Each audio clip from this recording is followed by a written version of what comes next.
Hello, I'm coming at you live on a Saturday night. It's currently 11:53.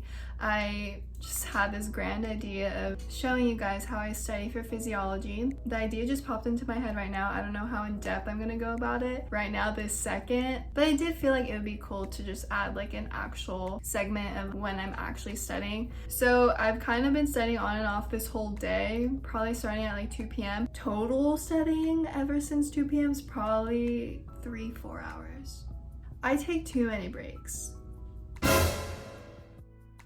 Okay, I thought I was done filming for tonight, but I have to document this. So Ryan just dropped off some. They are sin and twist. So now I feel like it's only right to go into depth about what those sin and twists are doing to me biologically, right? Wrong. But if you actually want to know, so those twists are carbohydrates, which is...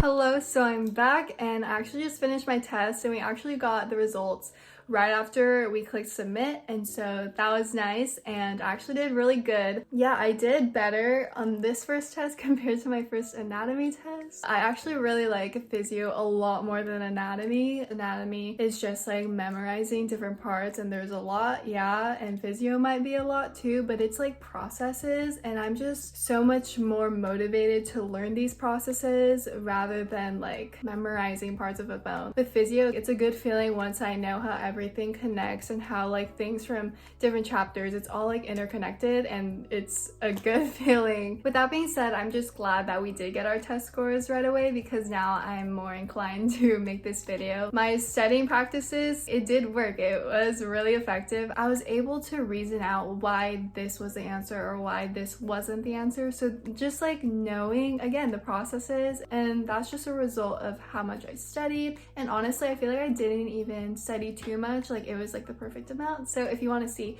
how I studied, just keep watching.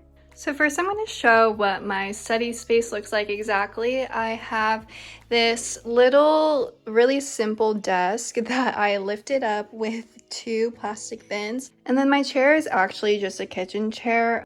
So the placement overall with my study corner, I'm really happy about because of the window. So when I'm studying in the daylight, I can just rely on natural light. I have this lifted up a little bit so it brings in more light, and then at night I'll just use my lamp right here. So now I'll be moving on to what I use to study. So first off, I have notepads. I know people don't really use notepads, we use notebooks usually, but I've come to really like notepads, mainly because I do like just writing on one side and I feel less guilty writing on one side in these compared to like a notebook. Next we have my trusty pens. This one right here is my go-to. This is my holy grail. It is 0.38 G2 Pilot. 0.5 is extra fine, this is ultra fine. I just went on a rant about a pen, but that's because my friends get on my head, but just try it. Okay, this next thing has become such a crucial part to my studying process. I kind of swear by it now. Like, it was recommended by my physio teacher and it actually has been working. This right here, my binder, and in it you'll find the PowerPoint slides. And then lastly, we have my laptop. That concludes it for my supplies. And now I'll go more into depth about the binder and even the laptop because I kind of do use the internet to my advantage. So here I have my binder with the course title on the front.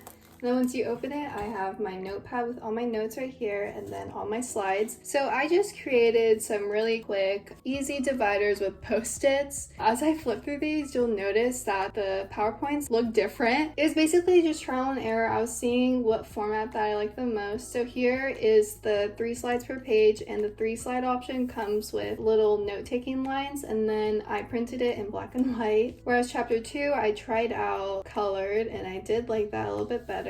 Next, chapter 3, I got it printed out at Office Depot, but that was really expensive, and so I'm probably not going to do that again. The paper is like really nice and smooth though. Next, this is my favorite. Okay, this printed wrong. So chapter 5, I started printing them out for each slide. I feel like it kind of gave me more freedom to write, whereas I feel like 3 lines were kind of restricting, or I didn't get to use like arrows as much. As you can see here, I took a lot of notes. The slides are bigger, so this was definitely my preferred way of printing out slides because I just did it for the rest. And then after my lecture notes, I just have a section for my lab and for my seminar. So I just want to quickly go over exactly why I like printing out the slides for my lecture. So basically, I'll just write down anything that the professor says. This is kind of not common sense, but students kind of know to write down what's not said on the slides. With that being said, you're kind of just actively participating in the class or like note taking and listening, and so that just sets you up to have a good study process once you're studying on your own time.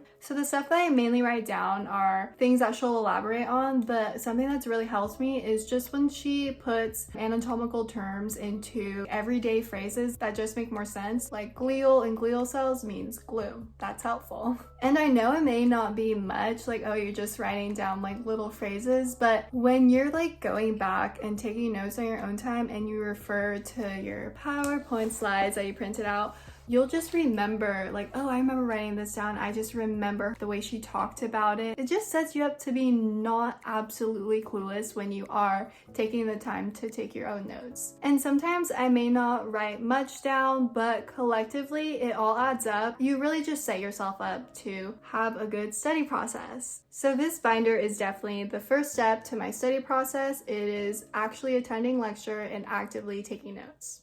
The next step in my process is marking on my calendar when exactly I'm going to study each chapter. So as you can see, I'll give myself about 1 day per chapter, but I also gave myself an extra day to rest. But that day ended up not being a rest day. It kind of just gave me lenience just in case I didn't finish a chapter in one night or I just needed an extra day. So yeah, I definitely don't start studying ASAP. My physio exam right here was week 5 and I started studying end of week 3 and mainly week 4. So when it comes to the nighttime note taking, this is where majority of my study happens. I usually have the PowerPoint up in front of me while simultaneously referring back to my PowerPoint slides to see if I wrote anything down or to see if anything that I wrote down clicks with what I'm now learning, because you're obviously not going to catch every single detail that your professor says in lecture, but the time that you're note taking on your own pace is really when everything is going to click and it's a good feeling. So I think that's one of my biggest tips, to actually really indulge in your note taking. Make sure you know what you are writing down. Like, I know that sounds super common sense, but I know we'll passively take notes just to take notes, but it's like, just make the most out of your time, especially for me personally, because this is my form of studying. It's mainly just note taking, and so if I don't know a word, I'll look it up, and it really just goes a long way. Like, use the internet to your advantage. Going along with internet, I usually have YouTube open for videos that I need extra help on, or just a visual because I do really good with visuals, or just seeking another source teaching the same subject. They might word it a little bit differently that makes more sense to you, or you'll just be able to connect, oh, this is what this means that my professor said, which I kind of didn't get, but now I do because of the help of this crash course or whatever. I'll also usually have lo-fi going on if I'm not watching a video, which is why I have 2 YouTube tabs open. If a video is not going, I'm probably listening to lo-fi and taking notes. So a good example of when I neglected to look up a word that I didn't know, it was really funny once I finally did look up the word, and that word was cellular respiration. The whole chapter was about producing energy, and I was like, what does this have to do with cell respiration? Because this whole time, when I would see the word respiration, I would think of breathing, but that literally doesn't make sense because cells don't breathe.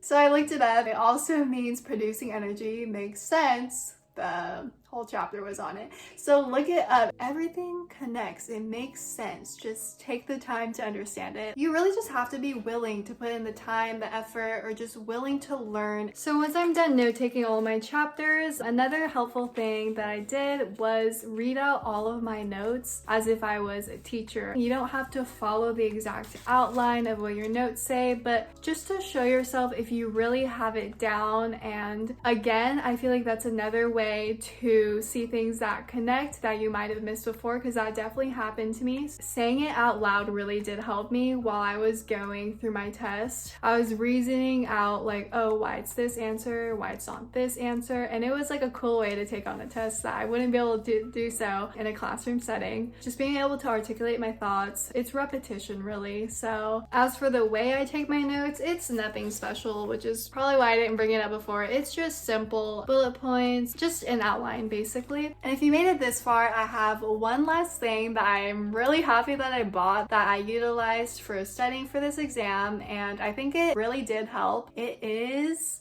my whiteboard. So I got this from Lowe's for $6. $6. When I was looking on Amazon at first, it was freaking like $30 or somewhere even 60. This was $6 and I easily put it up. Velcro command strips, and on my little 3-tier cart I have all of my colors. So yeah, I wanted to invest in this finally because again, physio is a lot of processes, and so with the help of this I'm able to draw out all these processes, talk it out as if I'm the teacher teaching a student, and so that really gets it in your brain. Is really the cherry on top of my studying process. So I think this brings me to the end of my video. I feel like this way of studying is kind of like the perfect amount. I feel like I didn't overstudy. I feel like I didn't understudy. If there's anything that I want you to take away from this video, it is to print out your slides. When you're note-taking on your own time, really indulge in that time and try to really understand things, know what you are writing, look up what you don't know, buy a whiteboard, and act like a teacher, and you should be good from there. So hopefully you do take something from this video, implement even at least one part of what I do into your studying, and see if it works for you. Let me know if it does. Thank you for getting this far. Happy studying. That is really crucial to my note-taking is whiteout. I actually just ran out of. Okay, no, actually I broke it because I spent like 30 minutes trying to fix it. So I broke it. Yeah, okay.